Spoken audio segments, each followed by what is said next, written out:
प्रेम से बोल वृंदावन बिहारी लाल की, परम पूज्य गुरुदेव महाराज की। श्री कृष्ण गोविंद हरे मुरारी, हे नाथ नारायण वासुदेवा। श्री कृष्ण गोविंद हरे मुरारी, हे नाथ नारायण, हे नाथ नारायण वासुदेवा, हे नाथ नारायण वासुदेवा, हे नाथ।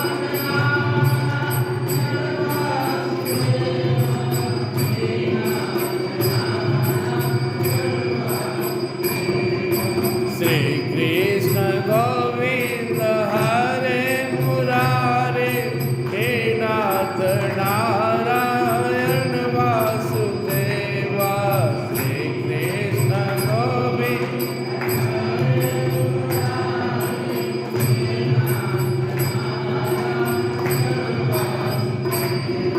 प्रेम से बोलिए वृंदावन बिहारी लाल की, भक्तार भगवान की।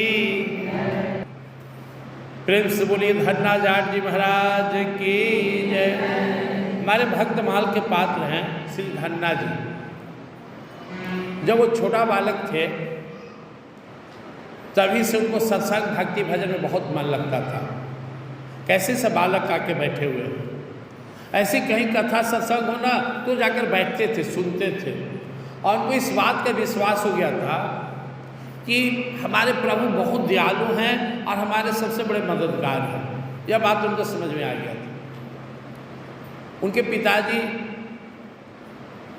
हल्का फुल्का रुचि लेते थे सत्संग में, इनको ले जाते थे। लेकिन धन्ना जी में बहुत ज़्यादा भगवान और संतों के प्रति चाह थी। इनको ये भी पता था कि भगवान का असली दूत संत होते हैं, बिना संत के भगवंत नहीं मिलते हैं। एक बार एक जगह सत्संग हो रहा था इनके गांव में ही कहीं, तो ये देखे कि संत महाराज ये काला पत्थर जैसे इनको बड़ा पूजा करते हैं। बोले कौन है? कि ठाकुर जी हैं, शालिग्राम भगवान। तो इनके मन में बड़ा आग्रह हुआ कि हमको भी ये मिल जाए तो हम सेवा करें। संत जी से बोले महाराज ये हमको दे दीजिए, नहीं ठाकुर जी को हम सेवा करेंगे। अब जिद करने लगे। संत जी महाराज बोले रुको, जाने लगेंगे तो तुमको हम दे देंगे। और संत जी क्या कि एक दूसरा काला पत्थर लाए, इनको दे दिए कि लो यही ठाकुर जी, इनकी सेवा करो। ये सेवा करने लगे, सत्संग करने लगे। थोड़ा सा और बड़ा हुए, अब कोई साधु संत इनके गांव आए तो बुलाकर अपने घर ले आए, चलिए महाराज मेरे यहाँ भोजन कीजिए। इनके माता पिता बोले कि क्या कर रहा है, हाँ कमाता है क्या तुम? ये लाला कितना सारा साधु संत ले आता है, कभी कभार हो गया, कहाँ से करेगा, सब नहीं चलेगा। अब लेकिन इनकी भक्ति बड़ी प्रगाढ़ थी। ये अपने ठाकुर जी की खूब सेवा करते थे और इनकी इतनी भावना स्ट्रांग थी कि ठाकुर जी दर्शन देते थे। हुआ क्या कि जब पहला दिन भोग लगाए, दिए उनको रोटी खाने के लिए, तो भगवान कुछ खाए ही नहीं। बड़ा इनको दुख हुआ। शाम तक देखते रहे, जस के तस रोटी है।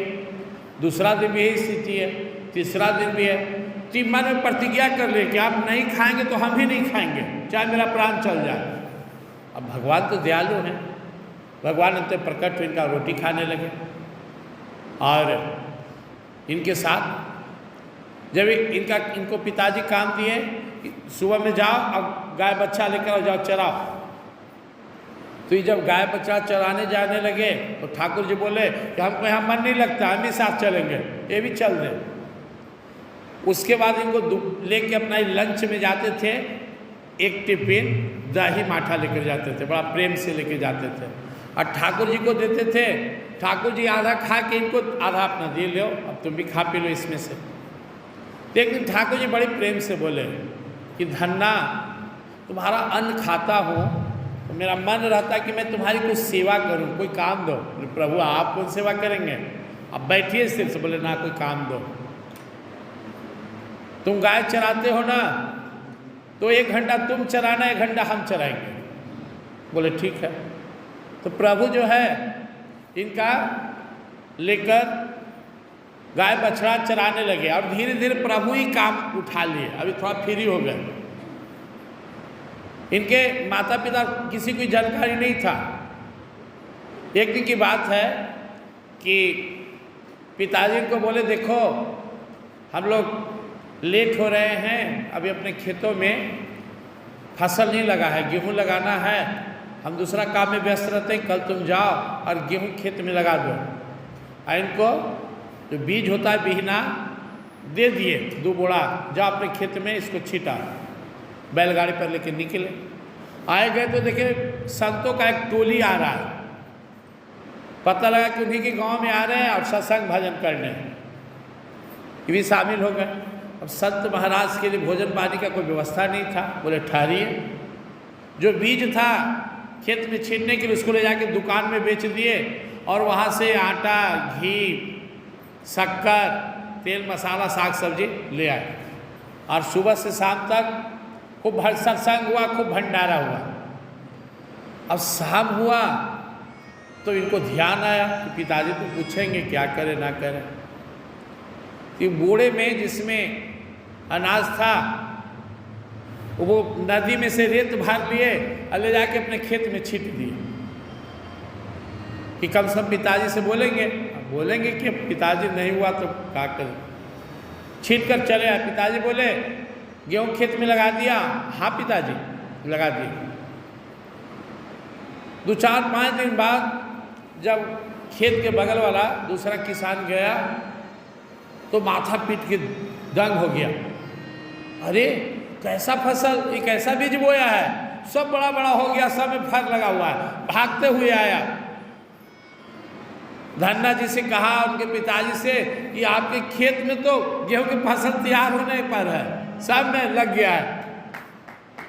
अब जो है पिताजी बोले ऐसा कैसे हुआ। तो धन्ना जी सब बात सच सच बता दिए कि आपके डर से हम जाके रेत छीट दिए थे, भगवान जी से कह कर कि हे प्रभु आपका खेत है, आपकी सेवा है, आप समझिए।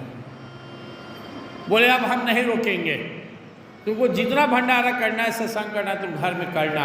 मुझे क्षमा करो, मैं नहीं समझा था, भगवान की कृपा परम्पार है, मैं बाधा नहीं बनूंगा। अब कुछ दिन बाद वो महात्मा जी आए जो इनको शालिग्राम दिए थे।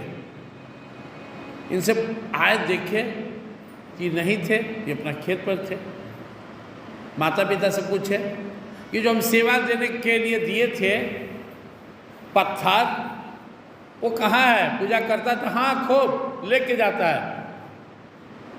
गए खेत तरफ, यानी ठाकुर जी को जो हम दिए थे उनको क्या किया। बोले आपके ठाकुर जी का आप गाय चरा रहे हो ले जाके। सिर्फ हम मजाक समझा। सर बोल रहे थे ना साधु नहीं बनना, साधु हो ना। बेचारा साधु बने हुए तू कहाँ जानते थे, भगवान के प्रिय तू तो ढोले चलते थे। तू देखे कहाँ चरा रहे हैं। बोले सामने चरा रहे हैं। तो हमको तो सूझ ही नहीं रहा है। बोले बैठ के छिप के देखिए, अब बुलाएंगे, छाछ लाए हैं, हम दोनों पिएंगे बैठ के। तो वही 2 जगह दिए, उनका इनका। और महात्मा जी देखिए कि उसको जो खाना मिला, छाछ और भोजन सामग्री तो खत्म हो रहा है, लेकिन नज़र भगवान नहीं आए। फिर रोने लगे। धन्ना जी का पैर पकड़ लिए, कृपा करो हमको भी दर्शन करा। तो फिर प्रार्थना की। अब इनको तो दोस्त थे, बोले उनको भी काहे नहीं दिख रहे हैं।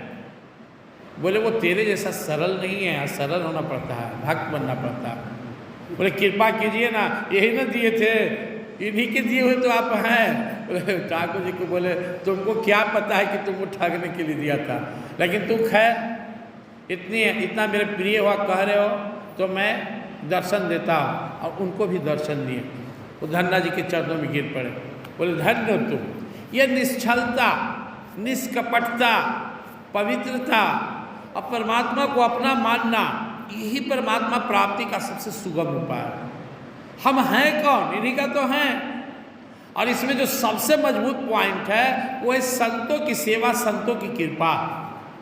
इस बात को समझ लेना है। भले वो पत्थर ही दिए थे लेकिन श्रद्धा तो वहीं से जगा। मीरा माता को मूर्ति मिला, उसी मूर्ति में अपने प्रभु को देखे। हम अपने पूरे मनोयोग से जब संत के शरण में आते हैं और उनसे हमें जब मंत्र मिलता है, जब उनसे हमें भगवान के प्रति एक मार्ग मिलता है और उसका हम अनुसरण करें तो कोई शक की गुंजाइश ही नहीं कि भगवान नहीं मिलेंगे। आप पूरी निष्ठा से अब साधना कीजिए, जो भी मंत्र मिला उसका जाप कीजिए और भगवान ने जो सामर्थ्य दिया है उसी में कुछ सत्संग और संग सेवा कीजिए। क्योंकि आपने देखा त्रिलोचन भक्त के कल जीवनी हम लोग सुने थे, उनके घर में ठाकुर जी 13 माह रहकर नौकर बनकर सेवा किए, संतों की सेवा किए। जब हमारे परम प्रभु को संत की सेवा इतना अच्छा लगता है, संत का जूठा खाना, संत का पैर दबाना, संत के लिए आगे पीछे चलना, और भागवत में कहते हैं कि हे उद्धव, मैं संतों के पीछे पीछे चलता हूँ ताकि उसकी धूल मुझ पर पड़े तो मैं पावन हो जाऊँ। धन्य है बोलो भक्तर भगवान की। इतना जिसके लिए भगवान के हृदय में प्रेम है। और गीता में तो आप सुनते ही हैं, भगवान कहते हैं कि जब मेरे लिए कोई भजन कीर्तन करने लगता है तो मैं उसका मार्ग प्रशस्त करता हूँ, अंदर में बुद्धि देता हूँ, ज्ञान का दीप जलाता हूँ और बाहर से योग क्षेम का रक्षा करता हूँ। आप परमात्मा की ओर बढ़े और परमात्मा की सारी जिम्मेदारी उठाना शुरू कर दें। हम मानव तन प्राप्त किए हुए, लेकिन हमारी प्राथमिकता वो रहता है जो हमारे हाथ में नहीं है। यह संसार प्रारब्ध से चल रहा है।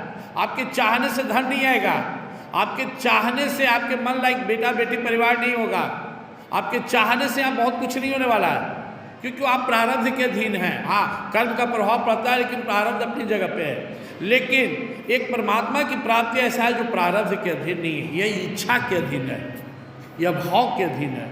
परमात्मा की प्राप्ति के लिए खूब इच्छा करना चाहिए, लेकिन हम यहाँ जो हमें आसानी से मिल जाए उसकी इच्छा नहीं करते, और जो मिलने वाला नहीं भर जिंदगी कुहकते चले जाते। माया मुई न मन मुआ, मर मर गया शरीर, आशा तृष्णा ना मुई, यूँ कही गया कवि। जो चाहिए, जो सहज में हमें प्राप्त हो सकता है, उधर ध्यान नहीं दे रहे। केवल ध्यान देने से, भाव जगाने से, परम पूज्य गुरुदेव बार बार कहते थे, भाववश भगवान सुख निधान करुणा भवन। भगवान भाव के वश में।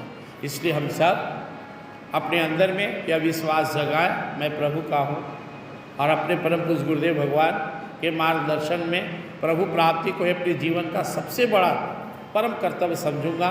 और जो भी मेरा दायित्व है कोई भी काम अपना कीजिए।